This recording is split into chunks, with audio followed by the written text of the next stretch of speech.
the paint color, the schemes are very cool on this Galaxy S10 series, so I did like that. It's actually a very drastic difference, and you guys will certainly notice that the size profile overall has shrunk when you pick one of these up. So the displays, the first thing you're going to notice is just how bright it is. You can bring it into under direct sunlight, a direct light source, and you can still make out everything there is to make out on that display. On the iPhone XS Max, I struggle in just the occasional sunlight beam, so quite a difference there. It's 1,200 nits versus Apple's. I think it was measured at 725, the most on the XS Max. And I think in terms of quality of the display itself, Samsung still has that edge. So the overall resolution, of course, is greater. You're getting a much higher resolution, I think 530 versus 458 on the iPhone, so they're certainly still ahead. Now the showstopper here is there's no notch. There's simply almost no bezel on top. You know, of course, what replaces it is the Infinity O camera. That's what Samsung is calling it. They placed it up in the corner, kind of away from your attention, and I gotta say it works. So I already tried this out with the A8s, and I just enjoy using a phone without this huge blocky obstruction up on top. It's very subtle, you know, it's still there, but it's almost like a design feature, and I like that. They made the S10 series very distinct by embracing that camera instead of trying to completely hide it like most Android OEMs are doing. Of course, the ultrasonic fingerprint sensor here is the showstopper. They've removed it from the back and placed it on the front. No more iris scanning. And I gotta tell you, this thing is fast. Like it really blew me away. It's actually measuring the ridges on your fingerprints using a new 3D sensing technology. So this is the first of its kind, and it was fast. Like there's no animation when going from a black screen, you just pop your finger on, boom, in the phone, no delay. I really appreciated that. Over time, I feel like that's gonna compound just unlocking your phone. I hate having to swipe up on the iPhone XS Max.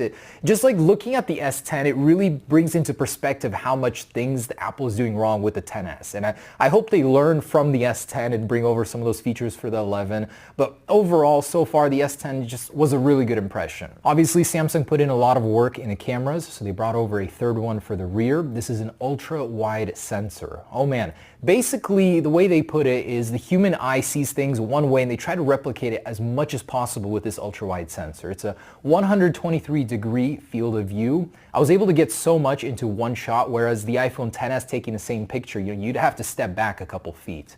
Definitely appreciated. There's also a super steady mode for stabilization, very similar to something that GoPro is doing with the new Hero 7, basically optimizing the digital stabilization algorithms to get you the best and most steady shots without using any external accessories. Of course, Samsung takes the lead here with the selfie cameras. They've got 10 megapixels on one of them, 8 on the other. And you're getting the most a selfie camera can offer today. With the iPhone, I gotta say the 7 megapixels is just not enough. In the low light especially, it's very apparent, the noise. So Samsung took charge here. They realized people are taking more selfies than ever before. Why not optimize that camera? It can do 4K recording now. It's just all around a very good focus, and I hope that the iPhone 11 does improve that, because the S10 definitely schools the iPhone XS Max from just what I saw using it for a few minutes. So in terms of power, that's kind of a gray area. It's very hard to tell. We've got the Snapdragon 855 here in America. Overseas, the Exynos 9820, and that's just something that, depending on your use, you're going to get a different experience. And for sure, it did run well. It was very stable, very smooth, but how's that going to be once you load it up, once you actually start using it? Is it going to have the polish of the iPhone as time goes on? You also get 6 gigabytes here in America of RAM, 8 overseas,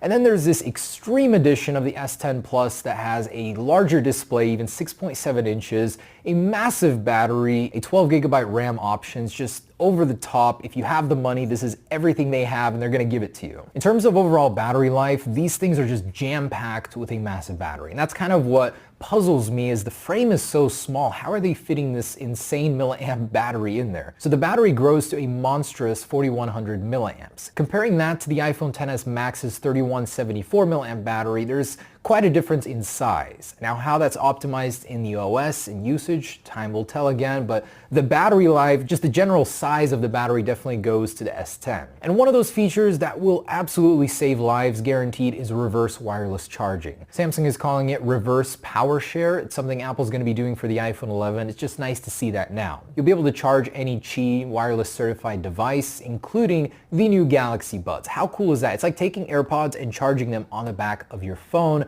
but in the Galaxy sense. Of course, Samsung maintains its edge on charging speed. They now have fast wireless charging 2.0. I don't know the exact specs on it, but if anything, of course, it's going to take the lead and absolutely blast the XS Max in charging speeds. So in terms of durability, something of course I'm very eager to test most of the time, the Galaxy S10 Plus features Gorilla Glass 6. I think this is the first time ever on a smartphone, and it's really going to be awesome to see that. Basically, Gorilla Glass 6 survives 15 times on a 1 meter drop on a rough surface before breaking. That's their average.